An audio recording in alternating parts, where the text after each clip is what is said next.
थैली पर रखकर नसीब क्यों तू अपना मुकद्दर ढूंढता है। सीखना है तो सीख उस समंदर से जो टक्कर खाने के लिए भी पत्थर ढूंढता है। एक ऐसे ही शख्सियत, एक ऐसे ही इंसान, एक ऐसी ही पर्सनालिटी से आज हम मिलने वाले हैं जिन्होंने टक्कर खाने के लिए भी पत्थर ढूंढा है। कहते हैं कि इंसान अगर ठान ले तो वो कुछ भी कर दिख सकता है। और इसी चीज की मिसाल है हमारे आज सुदीप जी। और आज हम उनका इंटरव्यू करने वाले हैं। और बेहद खास पर्सनालिटी जिन्हें इंट्रोडक्शन की जरूरत नहीं है, फिर भी मैं बता दूं कि जिन्होंने 28 साल कॉरपोरेट के साथ काम किया है, जिसके बारे में हम जानकारी उनसे लेंगे। और उसके बाद वो आ, मिलते हैं एक ऐसी शख्सियत से जिन्होंने उनकी जिंदगी को बदल कर रख दिया।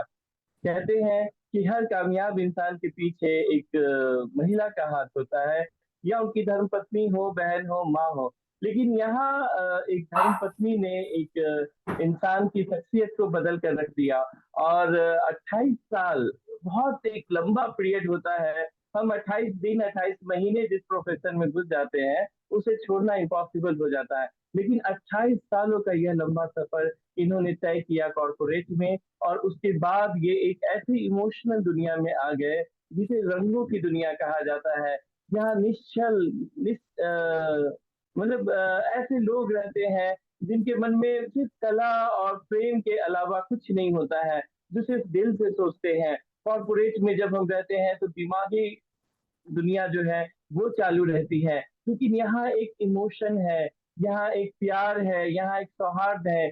यहाँ पैसों का लेन देन नहीं है, यहाँ रिश्ते जो है वो दिल से दिए जाते हैं। तो इस तरह इन्होंने कॉरपोरेट को छोड़ा और दिल में उतर कर रह गए हैं। और दिल में उतर कर इन्होंने कहा, क्योंकि लोग जो है ना हमेशा अपनी कामयाबी के बारे में सोचा करते हैं। लेकिन इन्होंने जब सोचा तो बहुजन हिताय बहुजन सुखाय की तरह इन्होंने हजारों कलाकारों की लाइफ को बदल दिया।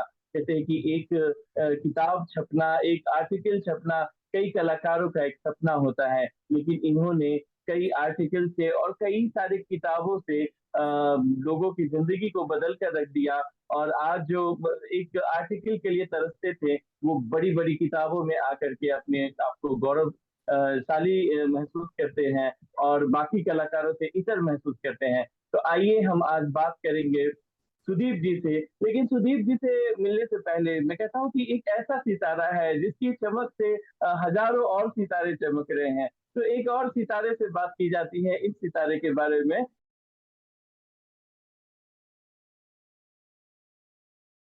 नमस्ते, मेरा नाम चंद्रभूषण कुमार है। मिथिला पेंटिंग का कलाकार हूँ। मुझे वर्ष 2003 में वस्त्र मंत्रालय भारत सरकार द्वारा राष्ट्रीय पुरस्कार मिला और 2014 में इंडोनेशिया से विश्व शिल्प परिषद पुरस्कार मिला।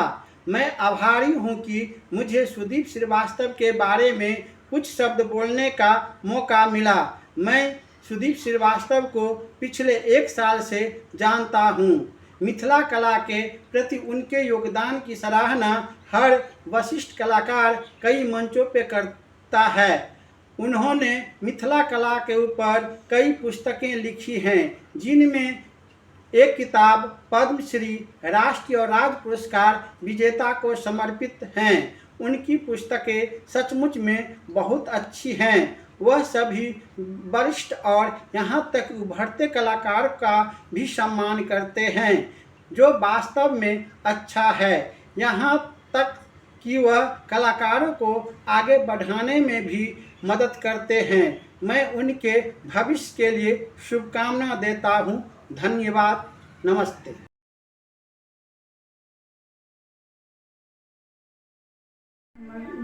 नमस्कार करै छी। हम किने से ई अन्नपूर्णावला पेंटिंग बनेलहुँ।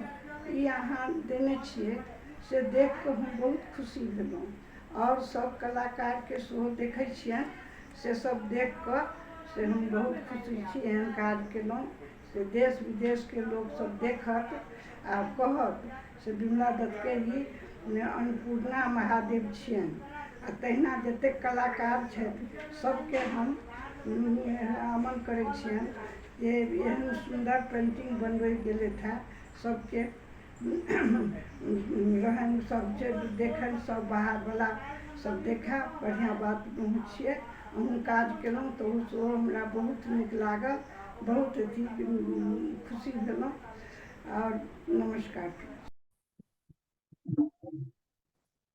बहुत बहुत आभार। कितना खूबसूरत भावना लोगों का है आपके प्रति सर। मुझे देख करके बहुत अच्छा लगा, और मुझे उम्मीद है कि हमारे दर्शक भी एक ऐसी महान शख्सियत से मिलने जा रहे हैं जिनके बारे में आप देख रहे हैं कि चाहे वो साधारण कलाकार हो या खास, सब कोई उन्हें बेहद खास बता रहा है। और हो भी क्यों ना, दिल में उतर जाते हैं सुदीप जी जब वो बातें करते हैं, जब वो अपना मिशन बताते हैं, जब वो अपना विजन बताते हैं। और आपको जानकर आश्चर्य होगा कि 2016 में इन्होंने अपनी मधुबनी पेंटिंग एंड आर्ट नाम से उन्होंने एक पेज शुरू किया था, और इस पेज में अभी लाखों मेंबर्स बन चुके हैं। तो इसके बारे में भी हम जानकारी लेंगे। और 120 वर्कशॉप लिए हैं इन्होंने, 120 से ज्यादा वर्कशॉप लिए मुझे लगता है, और इसमें लगभग 2000 से ज्यादा लोगों ने लाभ लिया है, और जो आज अपनी जीविका चला रहे हैं, अपने क्षेत्र में सिद्धहस्त होते जा रहे हैं। तो ऐसी महान शख्सियत से अब और देर नहीं, हम मिलते हैं सुदीप सर से हमारे कार्यक्रम में, इस स्टूडियो में। आपका बहुत बहुत स्वागत है Sudeep sir. Thank you Kundan ji, बहुत बहुत धन्यवाद। धन्यवाद उन सबों का भी बहुत जिन्होंने बहुत मेरे बारे आभार में। आपका। आपका थैंक यू सर, थैंक समय यू बहुत मैडम। कीमती था, और बहुत मुश्किल से हमने ये इंटरव्यू आज कंडक्ट किया है। Thank you sir, thank you very much. बहुत अच्छा लग रहा है आपके सामने आपसे बात करके। आप भी सर आप भी एक महान हस्ती है, मैं आपको भी पर्सनली जानता हूँ, तो इसलिए भी बहुत थैंक यू जो हम लोग आपस में आज एक दूसरे के सामने बैठे और बात कर रहे हैं। तो धन्यवाद सर, थैंक यू। पूछिए सर, क्या यही पूछना अटूट चाहते हैं? दर्पण है, इसीलिए आज आपके आपको सामने में इसी सुदीप बारे में श्रीवास्तव, बात करनी मैं है। बोल रहा हूँ सर, आज आपके सामने में सुदीप श्रीवास्तव अवेलेबल है। आपको सर जो मैंने आप पूछ सकते हैं, मैं सबका जवाब देने का कोशिश करूंगा। तो कहते हैं कि कला और कलाकार की गहराई कोई नहीं नाप सकता है। शिव भी अनंत है, उनका आकार भी अनंत है। तो लेकिन हम शिव का सुमिरन करते हैं। सावन का ये समय भी चल रहा है। तो मैं चाहता हूँ कि आपका भी एक निराकार स्वरूप जो सब लोगों के मन में बसा हुआ है, मैं चाहता हूँ आप अपने मुखार बिंद से बताते कि आपका मतलब आपके परिचय देते, ताकि हम लोग जान सके कि आप क्या करते हैं, कैसे करते हैं। आपका संक्षिप्त परिचय दर्शक जानना चाहते हैं। जी सर, जरूर। मैं बेसिकली बिहार का ही रहने वाला हूँ। बिहार में सीतामढ़ी डिस्ट्रिक्ट में एक गांव है जिसका नाम कोयली है, उस गांव से मैं बिलोंग करता हूँ। लॉन्ग बैक फादर मेरे आगे जमशेदपुर आ गए, फिर उनको जॉब मिल गया बोकारो स्टील प्लांट में, तो फिर बोकारो आ गए। एंड मेरी पैदाइशी बोकारो की है, जो पहले बोकारो स्टील सिटी, बोकारो पहले आपका बिहार हुआ करता था, आजकल वो झारखंड में आ गया। तो मेरी मतलब मेरी जन्म, मैं बड़ा हुआ हूँ बोकारो से, मैंने अपनी स्कूलिंग बोकारो से ही की है, और मेरे परिवार बोकारो में ही है। मतलब मेरी बैकग्राउंड बोकारो से ही बिलोंग करता हूँ मैं। और सर अगर मैं अपने परिवार के बारे में बोलूँ तो सर मैं, हम लोग दो भाई दो बहन है। आप ऐसे बोल सकते हैं, we are family of professionals. भैया भाभी दीदी जिया जी सब लोग सब प्रोफेशनल है। अब जो सेकंड जनरेशन आ रहा है उसमें भी कोई इंजीनियर है, कोई एमबीए है, कोई पीएचडी है। सेम सेम मेरे परिवार में भी मैं सिंगल हूँ जो आर्ट के क्षेत्र में हूँ। बिल्कुल सभी डॉक्टर, बिल्कुल सर। इंजीनियर, आईएएस आईपीएस मेरे और पर हैं। यहाँ तक कि सर मैं अपने पूरे, अगर मैं बात करूँ, मैं अपनी पूरी खानदान की बात करूँ तो मैं खानदान में सबसे छोटा हूँ। मतलब अगर चाचा पापा लोग की खानदान की बात करें तो मैं सबसे छोटा हूँ। मतलब मेरे जितने भाई बहन है सबसे मैं छोटा हूँ। उसका एक फायदा ये है कि परिवार में शुरू से बहुत प्यार मिला। नुकसान ये है कि सर कोई सीरियसली नहीं लेता कि बहुत छोटा है। मतलब आज भी सब सोचता है कि बहुत छोटा है, बच्चा ही है। ये प्रॉब्लम भी है, और अच्छा बात भी है। मेरी शादी सर, जैसा आप जानते हैं, स्मृति से हुई। स्मृति बेसिकली भागलपुर की उन लोग बिलोंग करते हैं। एंड मेरे father in law was in Dhanbad, वो बीसीसीएल में जनरल मैनेजर थे। उन लोग भी सर तीन बहन एक भाई हैं। अभी तीनों बहन में से एक मतलब दो उसमें से डिफेंस में है। एंड मैं हूँ भाई, ये छोटा भाई है, वो अपना अहमदाबाद में जॉब करता है। तो ये सर, ये तो मेरा परिवार का बैकग्राउंड हुआ। और मेरी सर पढ़ाई लिखाई बोकारो से हुई, फिर मैंने कलकत्ता यूनिवर्सिटी से अपना ग्रेजुएशन किया, फिर मैंने मैनेजमेंट किया। एंड पढ़ते पढ़ते ही मुझे जॉब लग गया। तो आप ये सोच सकते हैं कि at the age of around 21-22 मुझे फर्स्ट जॉब मिली। मैंने अपने हाँ, career- आपका एक्सपीरियंस बहुत दिन का है। 28 साल कॉर्पोरेट में रहना बहुत बड़ी बात हाँ, तो मतलब 21-22 साल की उम्र में मुझे पहला जॉब मिला, जो कि मैंने अपना जॉब स्टार्ट किया सीएट टायर से। उसमें काम किया 6-7 साल। फिर मैं रिलायंस कंपनी ज्वाइन किया। तो आप देखते होंगे पेट्रोल पंप बहुत सारे खुले हुए रिलायंस के, उसमें से कुछ पंप हमने खोला हुआ है उस कंपनी उस कंपनी में मैंने कुछ दिन काम किया। फिर मैं सब कुछ इस लाइन को छोड़ के मैं बैंकिंग इंडस्ट्री में आ गया। आईसीआईसीआई बैंक में सर मैं 18 साल काम किया, 18 ईयर्स। और मैं अच्छे पोस्ट पे था। है। रिलायंस से पेट्रोल से एकाएक फिनांस में कैसे आ गया? मतलब सर वो व्हीकल का दुनिया था। अगर टायर सीएट में था तो टायर था, पेट्रोलियम में थे तो भी वही एकदम बड़ी डिफरेंट बड़ी है ये गाड़ियां थी। फील्ड। तो समहाउ मतलब मेरी जो जान पहचान थी वो कमर्शियल सेक्टर में अच्छी थी। जी, तो बैंक यस को यस। भी उस समय जरूरत था ऐसे इंसान का जिसको इस फील्ड का अच्छा नॉलेज हो। तो मतलब क्योंकि बैंकिंग इंडस्ट्री में बहुत सारे वर्टिकल होते हैं, तो एक वर्टिकल में मैं पूरा फिट बैठ रहा था। तो आउट ऑफ द वे जाकर उन्होंने मुझे ऑफर किया। अब मैं भी उसे एक्सेप्ट कर लिया, क्योंकि तब वो 18 साल चला। मैं अलग अलग जगह में काम किया। मैं पटना में काम किया, गया में काम किया, जमशेदपुर में काम किया। मतलब मेनली ज्यादा बिहार झारखंड, एंड मेरी आखिरी पोस्टिंग उड़ीसा में थी। जो कि मैं उड़ीसा में जब 18 साल हो गया, फिर लगा कि बहुत दिन नौकरी कर लिया। अब यस सर बोलने से अच्छा है चलो कुछ अपना कुछ किया जाए, क्योंकि बैठ तो नीड हायरार्की थ्योरी एक होती है। नीड हायरार्की एक थ्योरी होती है जिसमें जाके लोगों को पता चलता है कि सेल्फ एक्चुअलाइजेशन क्या है, मैं खुद के लिए क्या करना चाहता हूँ, क्या बनना चाहता हूँ। एंड देन वो डिसाइड करते हैं कि मैं मुझे कुछ और ही करना था, कुछ और ही बनना था। तो ऐसे आपने 28 साल देने के बाद लगा कि अब मुझे कुछ अपने हाँ लिए करना मतलब चाहिए। बेसिकली सर आप ये देखो ना, तो मैंने इस इतने सालों में अपना एक बैकग्राउंड मैंने वो क्रिएट कर दिया था, जो Madhubani painting and art group का है।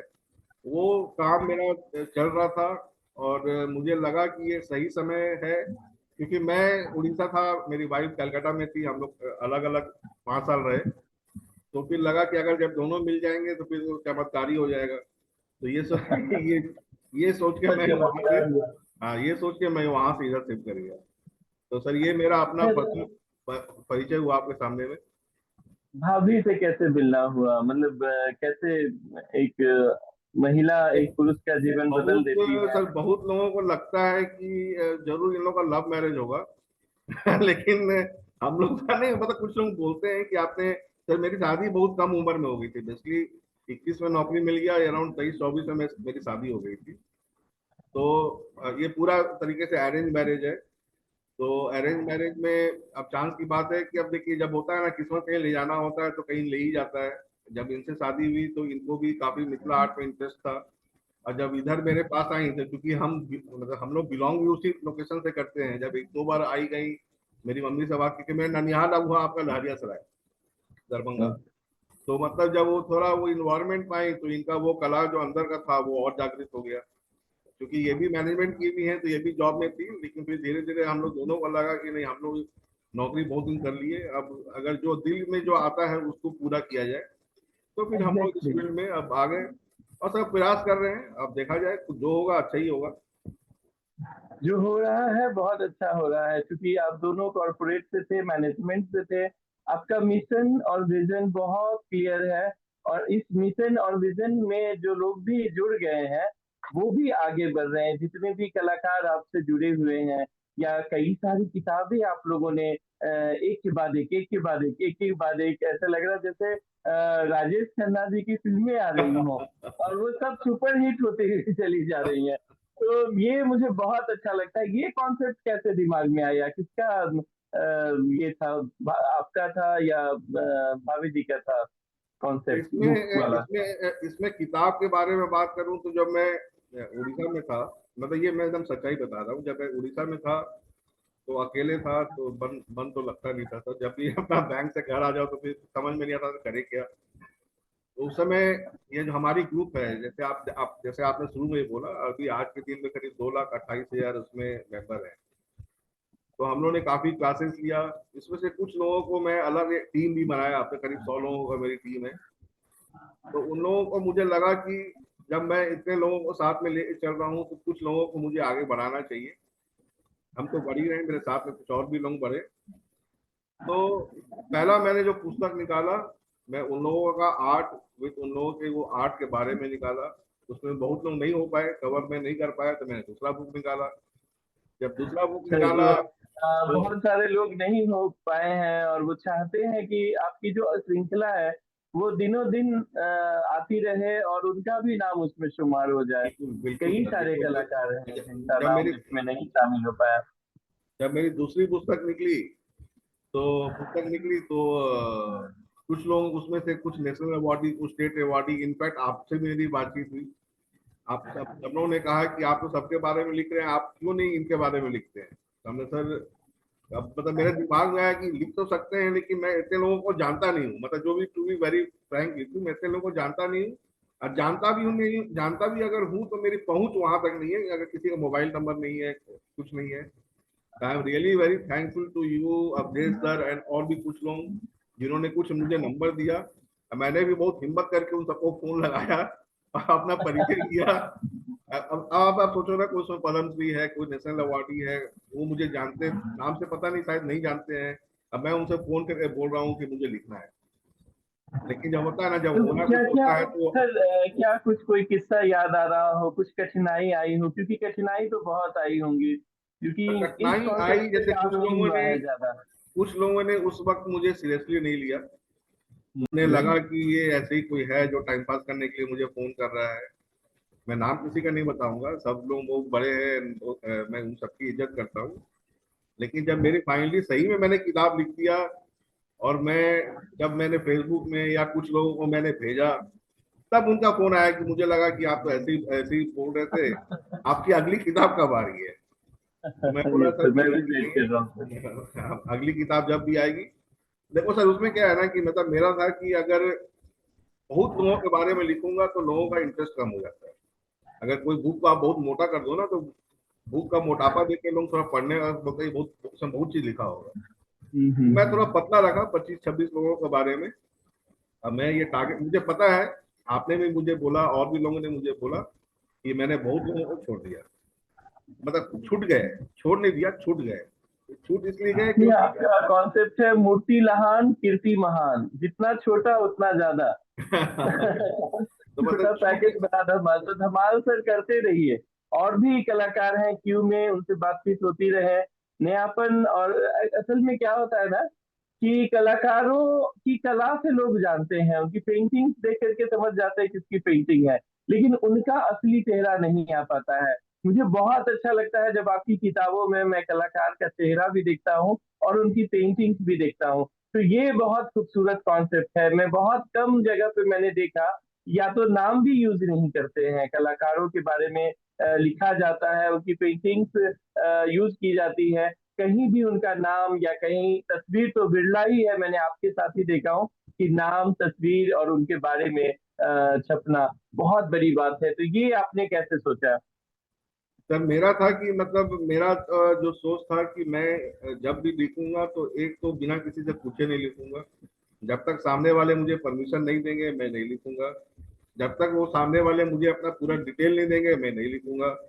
तो मैं, इंटरनेट पे तो हर चीज अवेलेबल है, मैं अपने मर्जी से इंटरनेट पे जाके कुछ खंगाल करके नहीं लिखूंगा। तो नहीं। मैंने हाँ।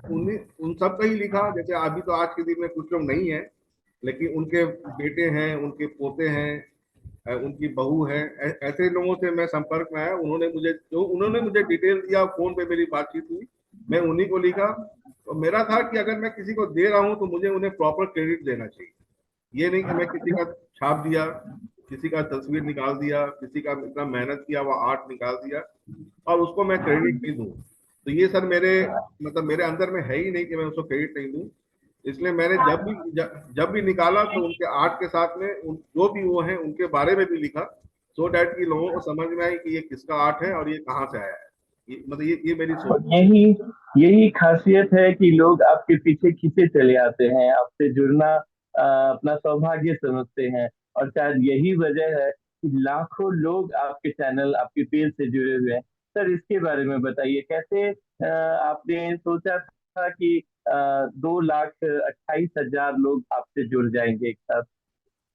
सर इसमें बेसिकली जैसे मैंने शुरू में बोला कि मेरी वाइफ स्मृति भी खुद की मिथिला आर्टिस्ट है, तो वो मतलब हम लोग घर पे वो जब भी कुछ आर्ट बनाती थी, मतलब मैं इसका बैकग्राउंड बता रहा हूँ आपको कि कैसे ये शुरुआत हुआ। जब भी यस, वो वही कुछ मैं अपना जानना आर्ट बनाती चाहता थी तो मुझे मुझे बोलती थी कि इसका बढ़िया फोटो खींच दो एक, तो मैं उसका फोटो खींच देता था। अब प्रॉब्लम ये आ गया कि इतना सारा फोटो गया, सो मैं सेव कहाँ करूँ। तो मैं बोला चलो इसको फेसबुक का स्पेस यूज करते हैं। तो मैंने एक एक ग्रुप बनाया जिसमें सिर्फ मैं था, वो थी, मतलब सिर्फ 2 जन था। वो जो भी आर्ट बनाती थी मैं फेसबुक में उसको सेव कर देता। फिर कुछ दिन बाद क्या हुआ कि मेरे घर के लोग, मतलब भैया भाभी दीदी, इन लोग उनके घर की उनकी बहनें, सब लोग बातचीत में निकल जाता है ना कि मेरे हाँ कहाँ है, तो उधर है, अरे हम बनते गए, हाँ कारवां बढ़ता गया। हाँ, तो उसमें क्यों नहीं है, हम लोग को भी ऐड करो। तो पहले तो फैमिली वाले आ गए, जब फैमिली वाले आ गए तो कजन्स आ गए, कजन्स आ गए तो फिर उनके दोस्त आ गए। और सर ऐसे बोला जाता है कि Covid period was not very good for everyone, और काफी लोगों ने इसमें अपनी जान गंवाई। लेकिन अगर आप आर्टिस्ट के गहराई में जाओगे ना, तो ये कोविड ने बहुत सारे अच्छे अच्छे आर्टिस्ट दिए। लोग घर पे बैठे थे और समझ में नहीं आ रहा था क्या करें कैसे करें। तो ये कोविड के पीरियड में काफी आर्ट, मतलब काफी ऐसे आर्टिस्ट आए जिन्होंने 15 साल 10 साल 20 साल 25 साल पहले आर्ट छोड़ दिया था, वो लोग आ गए। और उस वक्त में जब कोविड स्टार्ट हुआ था तो उस वक्त हमारा करीब 40-50 हजार लोग थे। तो उस वक्त में मतलब पर डे मेरे पास 5 हजार 10 हजार रिक्वेस्ट आता था ऐड करने की। मतलब मैं जब भी ग्रुप खोलता था तो मुझे दिखता 10 हजार पेंडिंग, 5,000 पेंडिंग। और उस समय जो मेरे मॉडरेटर थे, हम लोग मिलकर सबको, हम लोग ऐसे रैंडम ऐड भी नहीं करते थे, सबका प्रोफाइल चेक करते थे तब ऐड करते थे। सोचो कि कितना टाइम देकर हम लोगों ने इस ग्रुप को खड़ा किया। धीरे धीरे से खड़ा हो गया, ऐसे लोग आते गए, एक दूसरे के संपर्क में आते गए, हम लोगों ने डिसिप्लिन बहुत मेंटेन रखा। उसके बाद भी लोग हैं जो जानते हैं कि यहाँ पे सर कुछ उल्टा पुल्टा आप नहीं कर सकते, कुछ इधर उधर शेयर नहीं कर सकते, प्योरली फोक आर्ट ग्रुप है, आप फोक आर्ट डालोगे यहाँ पे आएगा। लोग पसंद करें सर, अच्छे अच्छे आर्टिस्ट जुड़ गए, सब बढ़ गया सर, बस यही है और क्या। बहुत अच्छा लगता है वो ग्रुप में, मैं भी हूँ। और अक्सर मैं भाभी जी को पेंटिंग बनाते देखता हूँ और आपको पैकेजिंग करते हुए देखता हूँ। मैंने हमेशा सुना है कि पति पत्नी एक गाड़ी के दो पहियों की तरह होते हैं। आपने इसका एक सटीक एग्जाम्पल, एक दाम्पत्य जीवन का बहुत ही खूबसूरत, बहुत ही हसीन एग्जाम्पल दिखाया। जैसे शिव पार्वती एक दूसरे के पूरक है, वही हमें आप में दिखाई देता है। तो सावन का समय भी चल रहा है, मैं चाहूंगा कि एक छोटा सा कोई वाक्या हम लोगों को भी सुनने को मिले, जिससे पति पत्नी के बीच में जो दूरियां रहती हैं, अक्सर हम लोग एक दूसरे के पूरक नहीं रहते हैं। तो वो वाद विवाद कैसे हंसी मजाक में बदल जाए, कैसे एक दाम्पत्य जीवन का सही मिसाल, या आप समझ रहे होंगे मैं क्या कहना चाहता हूँ, कि किस तरह से लोग जो हैं, ये पति पत्नी का रिलेशन, प्रोफेशन, इन सब में तालमेल कैसे करके आगे बढ़े। जीवन के उतार चढ़ाव ये सब पारिवारिक जीवन में है, उथल पुथल है, खुशी है, गम है, तो वो सब कैसे आप मेंटेन करते हैं।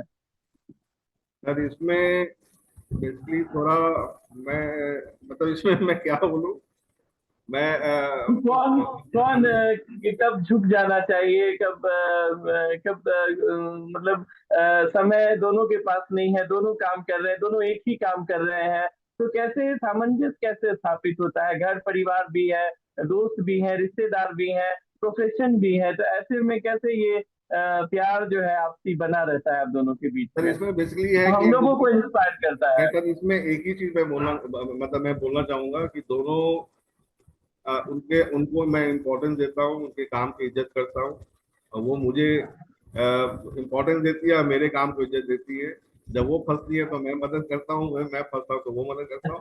और ये टचवुड, मैं टचवुड बोल रहा हूँ कि अभी हमारी शादी के 25 साल हो गए, अभी हम लोगों ने 25वां अपना एनिवर्सरी बनाया। और ये मेरे ख्याल से हमारी सूझबूझ है, उनकी भी सूझबूझ है, हम लोग की वैसी परवरिश है कि हम लोगों ने वैसा सबको मिला जुला के रखा। और कभी कभी सीरियसली सीरियस वे में कभी वैसा बहस भी नहीं हुआ, झंझट भी नहीं हुआ। और आगे भी सब चलता रहेगा। हमारे 2 बच्चे भी हैं, बड़ी बेटी अभी लॉयर है, इस कॉर्पोरेट लॉयर, और वो एक यूएस की फर्म है उसके लिए काम करती है। छोटी वाली बेटी ग्रेट। अभी she is doing graduation from Calcutta university. वो कंटेंट राइटर भी है, वो काफी सारे जगह पे कंटेंट राइटिंग करती है। तो सर यही है, हम लोग 2+2+2 का है फॉर्मूला। मैं हमेशा मजाक में बोलता हूँ VS4, क्योंकि सबका नाम S से स्टार्ट होता है। तो सर यही है, मतलब अपना मिलजुल के चल रहे हैं, सब चल रहे हैं बस। मेरे यहाँ अभी 3S है, मैं ही शेर हूँ। अच्छा अच्छा। बढ़िया सर। यस 3। तो सर ये तो मैंने आपसे पूछा था कि दाम्पत्य जीवन और प्रोफेशन को कैसे मेंटेन किया जाता है, ताकि हम आपसे सीख सके, आपको कॉपी कर सके और आगे हम भी इम्प्लीमेंट करें। लेकिन सर कला जगत में भी एक चीज देखने को मिलती है कि लोग कॉपी बहुत करते हैं। अच्छा बिहेवियर नहीं, दूसरों की पेंटिंग्स को कॉपी कर लिया, कभी उनके नाम से अपना नाम डाल करके उसको सेलिंग करने की कोशिश करते हैं, या हू बहू डिट्टो कॉपी करके। और फिर क्या होता है ना कि हर कलाकार भी चाहे तो अपनी पेंटिंग का कॉपी ना बना सकता है, हू बहू नहीं बन पाता है। तो ऐसे में जो कलाकार दूसरों की कॉपी करते हैं, उन्हें सेल आउट करते हैं, तो ये कैसा सही है या गलत है, या इसके बारे में थोड़ा सा जानकारी दीजिए। सर या कभी इसमें कभी जो आपके पास भी आता होगा ऐसा कि किसी की कलाकारी को किसी ने कॉपी किया, नकल करके उसको बेच दिया, तो वो कैसा सही है या गलत है कलाकारों की दृष्टि के लिए? मैं आपको बताता हूँ सर, ये बहुत ही सेंसिटिव इशू है। और इसमें सर जो आपने कॉपी बोला ना, बेसिकली इसको हम दो पार्ट में डिवाइड कर देते हैं। कॉपी नहीं यस है, सर। ये दो पार्ट में डिवाइड है। एक तो कॉपी बोलते हैं कि किसी से इंस्पायर हुए और बना दिए, और दूसरा को चोरी बोलते हैं। चोरी में नहीं, अगर अगर उसको खुले शब्दों में बोले तो उसको डकैती भी बोल सकते हैं। कि किसी रॉबरी है कि किसी दूसरे के आर्ट में अपना नाम लिख दिया। ऐसा होता है, और मेरे ख्याल से हाल फिलहाल आपके साथ भी हुआ है, जो यस मैं सर। जानता हूँ। ठीक है सर, तो इसमें मतलब मेरा ये कहना है कि इसमें काफी लोगों ने मुझसे ये सवाल पूछा है, और सबको मैं एक ही चीज बोलता हूँ हमेशा, ये बहुत ही कंफ्यूजिंग वाला चीज है। इसलिए ना, जैसे मान लो कि सर मैं आपको एक एग्जांपल देता हूँ। कोई आर्ट का मैंने क्रिएट किया, ठीक है। अब स्मृति को वो अच्छा लगा, उसने उस आर्ट को कॉपी किया, ठीक है। अब स्मृति को जब उसने उस पोस्ट को डाला, तो XYZ ने उसको कॉपी किया। XYZ ने जब डाला तो उसको ABC ने कॉपी किया। अब जब बाकी जब राम श्याम सीता के पास गया तो पता ही नहीं चला सुदीप क्रिएट किया था। तो पहला तो ये है, मतलब ये प्रॉब्लम आता है। और जब भी मैंने बहुत बार किसी से फेसबुक ग्रुप में भी पूछा कि मतलब ये आप उसको उनको क्रेडिट क्यों नहीं दिए, तो वो हमको जो स्क्रीन शॉट भेजती है सर, लेकिन हमको जो हम जिससे बनाए उनका नाम तो कुछ और है। ठीक है, मतलब ये जो क्लेम कर रहे हैं वो इनका नहीं है, मतलब मैंने किसी और को देख के बनाया है। तो वो कॉपी होते होते होते होते मतलब वो जो ओरिजिनल क्रिएटेड है वो गायब, लुप्त हो जाते हैं। ये हमारा अपना क्योंकि सोचना है। एक्चुअली में जो मधुबनी पेंटिंग के कलाकार हैं, चाहे आप जितवारपुर की बात करें या रांची की बात करें, तो उनमें से ज्यादातर कलाकार सोशल मीडिया से जुड़े हुए नहीं हैं। हाँ तो जो मतलब आपको सोशल मीडिया से जो जुड़े हुए हैं, जैसे मान लीजिए कभी किसी ने फोटो खींच लिया, कभी किसी ने उनका वर्कशॉप किया, वहां से उनका फोटो मिल गया। और जो जुड़े वहां हुए, से निकाल हाँ रहे मतलब कहीं ना कहीं से सर वो उनको मिल जाता है, वो फिर 1 2 3 4 5 होके कहीं ना कहीं चला जाता है। एक तो ये हुआ। और हमारा ये मानना है कि अगर आपको पता चल जा रहा है, ठीक है, आपको ओरिजिनल क्रिएटर में नहीं पता, आपको जिसके बारे में पता है उसी का नाम लिख दो। हो सकता है ओरिजिनल क्रिएटर सुदीप श्रीवास्तव था, लेकिन एग्जैक्टली। आपने तो उसका कॉपी किया। करते करते कंट्रीब्यूशन हो सकता है वहां तक पहुंच जाएगा। यही है, जैसे हमने जो आपको बोला कि इसमें है, ये तो बहुत ही गलत है, बहुत गलत तरीका है। जिनको अगर आपको, मतलब मैं हमेशा बोलता हूँ, अगर कोई मुझे कंप्लेन करता है तो मैं उस पोस्ट पे जाकर लिखता हूँ, कभी उस पोस्ट को डिलीट कर देता हूँ। अगर वो बात नहीं मानता तो उसको मतलब बहुत ही स्ट्रॉन्ग स्टेप लेते हुए निकाल भी देता हूँ। लेकिन मतलब मेरा, जैसे अभी कुछ दिन पहले मैंने इसको चेक किया, मतलब काफी बार भी चेक किया है। हमारे सर हिंदुस्तान में कॉपीराइट का जो नियम कानून है ना, काफी हाँ, वो भी मैं जानना कमजोर है। चाहूंगा कि कॉपीराइट का क्या हाँ, प्रोसीजर है। कॉपीराइट का जो सिस्टम है बहुत ही कमजोर है। इनफैक्ट बोला जाता है कि पूरे विश्व में जितनी भी कंट्रीज है, जो मतलब विकसित कंट्रीज हैं, देश है, उनमें सबसे कमजोर भारत का कॉपीराइट एक्ट है। यहाँ पे बोला जाता है, मैंने मतलब सुप्रीम कोर्ट में मेरे कुछ है, मतलब भाई लगते हैं वो वहाँ पे हैं, तो मैंने उनसे एक बार पूछा था कि इसका क्या है, इसको कैसे हैंडल करें। कभी कभी मैं भी कंफ्यूज हो जाता, कितना लोगों को ग्रुप से निकालूं, कितना लोगों का मैं ब्लॉक ब्लॉक करूं, है ना, तो अच्छा भी नहीं लगता है।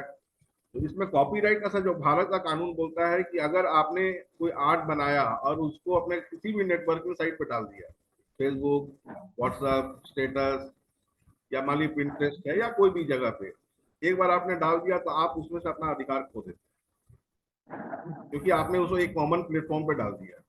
अगर कल के दिन में कोई उसको देख कर बनाता है, अगर वो आपको क्रेडिट नहीं भी दे रहा है, तो तो भी आप उस पर गुस्सा नहीं कर सकते हैं। मतलब ये अपना कानून बोलता है, लेकिन तरीका ये है कि अगर आपको पता है कि अगर किसने बनाया है तो उसको हमेशा क्रेडिट देना चाहिए। तो मुझे मतलब लगता है ये जो जब आपको तक जो नहीं कानून है वो पता मैंने हो, बता दिया। जी जब सर। तक नहीं पता हो तब तक आप कॉपी ही मत कीजिए। हाँ मत जब कीजिए। आप क्रेडिट हाँ मत क्रेडिट कीजिए, दे सबसे ही नहीं बढ़िया कॉपी, सकते, आप कॉपी करना कॉपी ही भी क्यों मत है। नहीं कीजिए। अगर कॉपीराइट क्लेम खत्म हो जाता है, मतलब वो थोड़ा ढीला हो जाता है। तो क्या सोशल मीडिया पे आना या आर्ट को डालना कलाकारों के हित में है या नहीं? नहीं सर, डालना चाहिए, क्योंकि बिल्कुल डालना चाहिए। कलाकार अगर उसमें आर्ट डालेगा तभी वो आगे उसको उसको 10 लोग जानेंगे। आज के दिन में फेसबुक बहुत बड़ा सहायक है मुझे आगे बढ़ाने में। फेसबुक मेरे ख्याल से सर आपको भी बहुत सहायता करता होगा आपको बढ़ाने जी में, जी।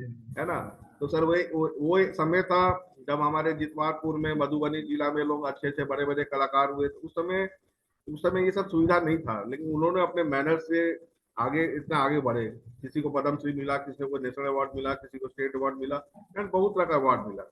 आज के जमाने में सर ये बेनिफिट हो गया है कि हर आदमी के हाथ में मोबाइल है और बटन दाबते ही आपका हर चीज खुल जाता है। तो मेरे हिसाब से सर नेटवर्किंग साइट में डालना कोई बुरा नहीं है। और अगर डाल रहे हैं तो थोड़ा जो उनको कॉपी कर रहे हैं वो उनको क्रेडिट दे। अगर कोई कॉपी कर भी रहा है तो उतना दुखी मत हो। मैं तो स्मृति को हमेशा बोलता हूँ कि अगर जिस दिन तेरे आर्ट को किसी ने कॉपी कर लिया, उस दिन तुम मेरे लिए बड़ी आर्टिस्ट बन जाओगी। तुम उस लायक बन गए कि तुमको तुम उस लायक हो गए कि तुमको किसी ने कॉपी किया। हाँ, मुझे भी अच्छा लगता है जब मेरी आर्ट वर्क को कोई कॉपी करता है, तो मुझे भी अच्छा लगता है। इवन मैं कभी अपना पेंटिंग को मैंने कभी दोबारा नहीं बनाया। बहुत रेयर है जब मैंने अपनी पेंटिंग का कॉपी बनाया होगा। जी सर। तो सर, इस आर्ट में आपने कॉर्पोरेट वर्ल्ड में 28 ईयर्स स्पेंड किए, उसके बाद वहाँ का एक्सपीरियंस गेन किया, देन आप आर्ट के फील्ड में आए।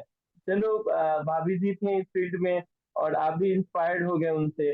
तो इसी तरह कई कलाकार हैं जो किसी न किसी से इंस्पिरेशन ले रहे हैं, किसी न किसी की बातों में आ रहे हैं, या उन्हें लगता है कि इस फील्ड में नेम फेम प्रसिद्धि पैसा बहुत ज्यादा मिलेगा, तो वो इस फील्ड में आना चाह रहे हैं। आपके हिसाब से क्या लगता है जो आर्ट का, बेसिकली मैं बात करूं फोक आर्ट की, तो इसका क्या फ्यूचर है? जो लोग बन रहे हैं, कलाकार बन रहे हैं, तो आगे उनका कुछ भविष्य दिखाई दे रहा है? नहीं सर, हमारा हमारा ये सोच है कि कलाकार तो रोज बन ही रहे हैं, और आज भी कलाकार की बहुत कमी है। कलाकार का हमारे साथ सर रियल प्रॉब्लम ये कलाकार है की कमी है, कलाकार कि तो है, रियल कलाकार की कमी हाँ है। मतलब उसमें उसमें हाँ रियल कलाकार की बहुत कमी है आज के दिन में। आपके 90% वो कॉपी कॉपी वाले ही हैं, और 10% ही हैं जो कि ओरिजिनल आर्ट बनाते हैं। और इसमें सर कला, जैसे मान लीजिए सर, अगर अगर कोई अमिताभ बच्चन से पूछे कि तुम इतना दिन काम किया और आगे क्या करना चाहते हो, या मतलब ये उस तरह का फील्ड है। मतलब हमारे हिसाब से अच्छे कलाकार आइए, नया नया चीज लाइए, एंड आपको पक्का 100% साथ मिलेगा। हमने अपना 28 साल का नौकरी इसलिए छोड़ा। मैं तो बोल रहा था अभी कुछ दिन पहले नेशनल अवार्डी को भी, उन्होंने 4 नौकरी क्यों छोड़ी। हमने इसीलिए छोड़ा कि मुझे इस कला के क्षेत्र में कुछ करना है। अब मैं चाहता हूं कि मेरे कुछ लोग, 50-100 लोग जिनको मैं लेके चल रहा हूँ, वो 100 नहीं 200 हो जाए, 300 हो जाए, 400 हो जाए। और मैं, मेरे लिए वो सक्सेस वाला दिन होगा जिस दिन हमारे उस ग्रुप में से कोई बोलेगा सर आज मुझे नेशनल अवार्ड मिला, आज मुझे स्टेट अवार्ड मिला, और कोई बोलेगा आज मुझे आज पद्म श्री मिला। तो वो लगेगा कि मैंने मैंने जितने भी सालों की जो मेहनत की वो मेरा मेहनत सफल हो गया। मैं उस दिन इंतजार बिल्कुल कर रहा हूँ ऐसा, जब हमारे लोगों को सर इस अवार्ड मिलेगा। बिल्कुल ऐसा होगा sir. State award, national award, Padmashri, और मुझे लगता है कि हमारे ही ग्रुप से भारत रत्न मिलेगा मिथिला पेंटिंग में। हम अभी तक भगवान करे, पद्मश्री भगवान हुआ करे है, मिल जाए। आगे भारत रत्न भी मिले, और मिलना भी चाहिए, क्योंकि ये कलाकार जो हैं, वो मुझे लगता है हर कला की दुनिया में जितने लोग हैं, उनसे भी निश्चल मोहक और हर किसी से प्रेम रखने वाले कलाकार हैं, मिथिला पेंटिंग के कलाकार हैं। सर, आपकी फ्यूचर प्लानिंग हम जानना चाहेंगे, दर्शक जानना चाहेंगे कि आगे आप और क्या करना चाहते हैं। अभी तक जो हमने देखा है वो बेहद खूबसूरत एक जीवन रहा आपका, चाहे वो दाम्पत्य जीवन हो या आपका जो प्रोफेशनल लाइफ है, दोनों को आपने खूबसूरती से निभाया है। और जो लोग भी आपके टाइटैनिक में बैठे हैं वो चले ही जा रहे हैं, आगे बढ़ते ही जा रहे हैं, उड़ते ही जा रहे हैं। तो आगे क्या प्लानिंग है सर कलाकारों तो के लिए? आगे आगे में जो मेरा प्लान है, क्योंकि जब मैं अपनी अच्छी जॉब छोड़ के आया तो कुछ ना कुछ मैं टारगेट लेके आया हूँ।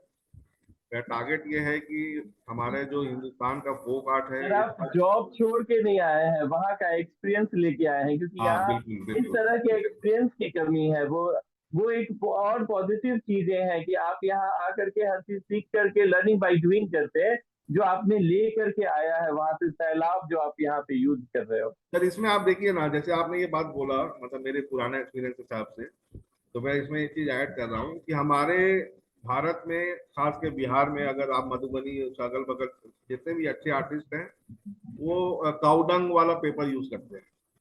मतलब यस सर। गोबर लगा हुआ पेपर यूज करते हैं, जिसको हम लोग अंग्रेजी में काउडंग ट्रीटेड हैंडमेड पेपर बोलते हैं। तो जब मैं इस फील्ड में आया तो मुझे मालूम चला, तो मैं चेक किया, तो कुछ लोग हैं जो जानते हैं, अपने से बनाते हैं, उसमें करते हैं। ये बहुत ही ऑर्गेनाइज सेक्टर नहीं था। तो मैंने जो मेरी 28 साल की जो एक्सपीरियंस है, सबसे पहले मैंने उसी उसी में उसको इम्प्लीमेंट किया। अब मैंने इसको बहुत ही ऑर्गेनाइज कर दिया कि अगर किसी को काउडंग हैंड में पेपर चाहिए तो वो मैं दे दूंगा। मैं मधुबनी से ही एक जन को संपर्क किया, वहां से अभी तो मैं उनको लेकर कलकत्ता ही आ गया कि तुम यहीं पर रहो, यहीं पे खाओ, यहीं पे पियो, मैं यहीं पे काम करो। उसको अलग अलग, अब जैसे मान लो हर आदमी तो बड़े बड़े सीट में काम नहीं कर सकता है, तो मैंने उसको A4, A3, A5, आपका उसका हर साइज में उसको फिर कहाँ रखना है, तो मैंने उसको फिर स्पायरल भी कर दिया। तो ये हमारा जो पुराना एक्सपीरियंस है और हमारा जो अपना सोच है, क्योंकि मैं ज्यादातर टाइम मैं मार्केटिंग में रहा, कंपनीज में और सेल्स, तो मैंने मतलब अपना सारा एक्सपीरियंस यहाँ लगा दिया सर, और काफी अच्छा इसका रिस्पांस में मिला सर। आपको सुन के अच्छा भी लगेगा। आज तक हम लोगों ने सर करीब 5,000 से ज्यादा काउडंग सीट अपना सेल किया है। मतलब काफी, ग्रेट। मतलब नॉट ओनली इन इंडिया। आप जो मेरा पैकिंग वाला वीडियो देखते हैं, वो कभी कोई यूएस जा रहा मैंने है, दिखा सर, कभी बहुत कोई यूएस ज्यादा जा रहा है, अच्छा। कभी कोई सिंगापुर जा रहा है, कभी कोई दुबई जा रहा है। हमने सिर्फ इंडिया में नहीं, उसको पूरा वर्ल्ड के कोने कोने में पहुंचा दिया। तो सर सर तो ये, वो कस्टमर्स कौन होते हैं? वो बिहारीज होते हैं, इंडियंस होते हैं, या फॉरेनर्स भी चाहते हैं मिथिला पेंटिंग सीखना जो नहीं आपसे नहीं सर, सीख हम लोगों रहे ने हैं? फॉरनर्स को भी सिखाया है। जैसे स्मृति तो मेरी काम फॉरेनर्स करती भी। है, ऐसे ऐसे लोगों ने सिखाया है जो 50 साल से अमेरिका में है, कोई 40 साल हम्म। से आपका दुबई में है, मतलब कोई अपना कोई। सिंगापुर में काफी दिनों से है। ऐसे लोगों को भी हम लोगों ने सिखाया है। अपने साथ साथ थोड़ा एडवांटेज हो जाता है कि चूंकि हम लोग प्रोफेशनल बैकग्राउंड से हैं, तो लैंग्वेज में थोड़ा पकड़ है। हिंदी भी अच्छा बोल लेते हैं, इंग्लिश भी अच्छा बोल लेते हैं, और हाँ वो तो। उनका बात भी समझ जाते हैं। तो ये सब थोड़ा एडवांटेज हो जाता है। जहाँ तक सर आपने पूछा ये कि फ्यूचर प्लान के बारे में, तो हमारा तो एक है कि जैसे हमने ये काउडंग फीड पहुंचा दिया सब जगह, मधुबनी आर्ट एंड इंडिया के बाकी जो फोक आर्ट है, इनको किस तरीके से पहुंचाना है, सिर्फ इंडिया में नहीं, पूरा वर्ल्ड में, कि सब लोग जाने। और उसका मेरा मकसद क्यों रहता है कि मैं नाम डालूं, फोटो डालूं, सिर्फ मुझे ही नहीं जाने, लोग आपको भी जाने, नेशनल अवार्डी को भी जाने, स्टेट अवार्डी को भी जाने, और जो भी किताब मैं लिख रहा हूँ उनके पास भी पहुंचे। मैं कम से कम 500 किताब भेजा हूँ सर, पद्मश्री वाला, इंडिया के बाहर। तो आप सोच सकते हो कि मैंने अपने कलाकारों का नाम कहाँ कहाँ पहुंचा दिया। दूसरा, अब ये हमारा दूसरा हमारा टारगेट है कि अभी हम लोग आर्ट एग्जीबिशन में आ रहे हैं, जो कि हम खुद ही ऑर्गेनाइज कर रहे हैं। क्योंकि जैसे मैंने थोड़ी देर पहले भी बोला था कि अगर आर्ट एग्जीबिशन में मैं सिर्फ स्मृति को क्यों भेजूंगा, मैं जब जाऊंगा मैं सबको लेके जाऊंगा। ऐसे कलाकारों को लेके जाऊंगा जो उभरते हुए कलाकार हैं। अच्छे बड़े बड़े कलाकार तो करते ही हैं, उभरते हुए कलाकार को कौन मौका देगा? तो मैं ये चीज आपकी बेहद खास है हाँ तो सर मैंने कलाकारों का। हाँ तो मैंने जितने भी उभरते हुए कलाकार हैं, तो एंड जितने भी उभरते हुए कलाकार हैं, उनको लेकर के मैं अभी आर्ट एग्जीबिशन कर रहा हूँ अक्टूबर मंथ में इलाहाबाद में। और 17, 18, 19 सर आप भी आइए, आपका भी सर स्वागत है। अभी हाँ हम लोग बिल्कुल। बीच बीच में उसका मार्केटिंग भी कर रहे हैं। और टचवुड भगवान के दया से सर मुझे किसी आर्टिस्ट को खोजने की जरूरत नहीं है, मैं खोजता हूँ, मुझे आर्टिस्ट भी मिल जाते हैं, है ना। तो सर वो है। सर एंड सर एक तीसरा सवाल मेरा जो और, भी, एक सर तीसरा एग्जीबिशन जो भी मेरा आपका सबसे बड़ा, आने वाला है सर आगामी, उसके सर आगामी एक एग्जीबिशन भी आने वाला है, उसके बारे में भी थोड़ा सा संक्षिप्त जानना चाहूंगा। कौन सा सर फिर से बोलिए। एग्जीबिशन आपका एक सर आने वाला एग्जीबिशन है। के बारे में बोल रहे हैं। अभी जो मैं बताया आपको एग्जीबिशन के बारे में बताया कि इलाहाबाद में एग्जीबिशन हमारे आने वाला है, हाँ, इलाहाबाद में। तो वो उसी के बारे में बता रहा हूँ। अब तीसरा जो सर मेरा सबसे बड़ा टारगेट है वो मेरे ख्याल से 24 में तो सर शायद नहीं कर पाएंगे, 25 में 100% कर देंगे, जब सोच लिया तो कर देंगे। वो है सर फोक आर्ट मेला। मतलब हम्म। फोक आर्ट मेला हम लोग भारत के अलग अलग जगह पे, चाहे वो अलग अलग स्टेट में, वो मेला हम लोग खुद ऑर्गेनाइज करेंगे। 50-100 काउंटर लगाएंगे, जितने भी फोक आर्टिस्ट हैं उनको वहां बुलाएंगे। ये बहुत ही बड़ा प्रोजेक्ट होगा, तो इसलिए सर थोड़ा हिम्मत जुटा रहे हैं कि थोड़ा हिम्मत हो, और सो डैट कि ये तीसरा वाला प्रोजेक्ट में घुसेंगे। लेकिन 2025 का मैंने टारगेट रखा है, और 2024 एंड 25 में अभी इलाहाबाद से हमने स्टार्ट किया। अभी मेरा नेक्स्ट है कि हम लोग बैंगलोर में एग्जीबिशन करेंगे, फिर हम लोग पुणे, दिल्ली एंड अमेरिका में करने वाले हैं सर एक आर्ट एग्जीबिशन। दुबई में करने ग्रेट। वाले हैं, सिंगापुर में करने वाले हैं। तो कहीं से सर को शुरुआत था, आप लोग का आशीर्वाद चाहिए कि इलाहाबाद वाला अच्छा रहे, तो फिर एक बार हिम्मत आ जाएगा सर, तो फिर रुकेंगे नहीं सर, आगे बढ़ते चलेंगे। इस तरह से हमने देखा कि छोटे छोटे कदमों से आपने एक बड़ा सा सपना लेकर के आप चल रहे हैं। और आपके चाहने वाले कहते हैं कि हमारी जिंदगी में रंग ही रंग हैं, जब तक हमारी जिंदगी में सुदीप जी हैं, स्मृति जी करें हैं, सर, हम अपने करें। ख्वाबों में रंग भरते ही रहेंगे, आसमान में उड़ते ही रहेंगे, और कामयाबी का जो सातवां आसमान है वो हमारे कदमों में होगा। तो बस इन्हीं सब शब्दों के साथ अब न चाहते हुए, क्योंकि मैं तो चाहता हूँ कि आपसे जो बातचीत की श्रृंखला है वो चलती ही रहे, और शायद ये हमारा पार्ट 1 होगा और हजारों पार्ट मैं चाहूंगा हमारा आता रहे, और ताकि कलाकार जो है वो आपसे जुड़ सके, मिल सके, क्योंकि हर किसी में आपके बारे में जानने की जिज्ञासा है, लेकिन आपसे बात करने हर किसी के लिए पॉसिबल नहीं है। इसलिए ये श्रृंखला जो है ऐसे कलाकारों को आपसे जोड़ने में काम आएगी, जो किसी न किसी हेजिटेशन की वजह से, किसी न किसी बंदिशों की वजह से आप तक नहीं पहुंच पा रहे हैं, लेकिन जब आप बाहें खोले, बाहें पसारे, सबका इंतजार कर रहे हैं, सबके विकास का रास्ता प्रशस्त कर रहे हैं, तो ऐसे में ये इंटरव्यू सभी कलाकारों के काम आने वाला है। तो बहुत खूबसूरत रही ये श्रृंखला, और जिसमें हमने जाना कि किस तरह 28 सालों का कॉर्पोरेट वाला जो आपका एक्सपीरियंस था उसको आपने घोल दिया रंगों के साथ, और रंगों के साथ जब आप मिलते हैं और जब आपसे भाभी जी मिलती हैं, तो दोनों मिलकर के आपने एक इंद्रधनुष बना लिया है, और जिस इंद्रधनुष में लाखों कलाकार आपसे जुड़े हैं। कई सारे एग्जीबिशन होने वाले हैं, कई सारा ट्रेड फेयर आप लगाने वाले हैं, और बहुत सारे हसीन सपने, रंगीन सपने मैं कहूँ, जो आप देख रहे हैं और लोगों की जिंदगी में रंग भर रहे हैं। यही चीजें आपको बेहद खास बनाती हैं, और बेहद खास रहा आज का इंटरव्यू भी। और मैं चाहूंगा कि इस तरह का इंटरव्यू और भी आपका होना चाहिए, और भाभी जी का भी इंटरव्यू होना चाहिए, क्योंकि दोनों मिल करके मुक्त गगन को रंगने का काम कर रहे हैं। तो दोनों का भी इंटरव्यू आगे साथ में हो, और हम दोनों शिव पार्वती की जोड़ी को एक साथ देखना चाहेंगे। तो इन्हीं सब शब्दों के साथ थैंक मैं इस यू। श्रृंखला को विराम दूंगा। मैं Kundan Kumar Roy, motivational speaker, Madhubani painting trainer, आप सबके बीच में लेकर के आया था आज सुदीप सर को।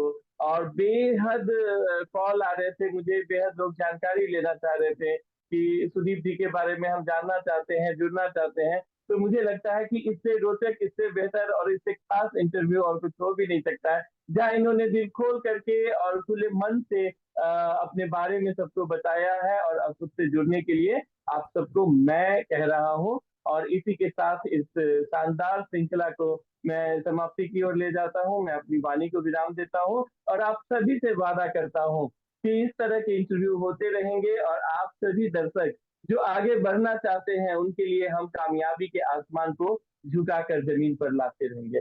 नमस्कार। धन्यवाद sir, thank you very much. मैं सर आखिरी में एक ही चीज बोलना चाहूंगा कि जैसे लोग बोलते हैं ना इम्पॉसिबल, उसका स्पेलिंग होता है आई एम पॉसिबल, तो मैं उसको बोलता आई एम पॉसिबल। मतलब मैं उसको तोड़ देता हूँ, तो आई एम पॉसिबल, हर चीज पॉसिबल है जिंदगी में, कोई भी चीज मतलब नामुमकिन नहीं है। And there is miles to go before I sleep. मैं ये वादा करता हूँ आपसे एंड दुनिया के सभी लोगों से कि जब तक हूँ मैं ये फोक आर्ट को आगे बढ़ाता रहूंगा, और आप लोगों का आशीर्वाद भी लेता रहूंगा। Thank you sir, thank you very much. बहुत बहुत आभार।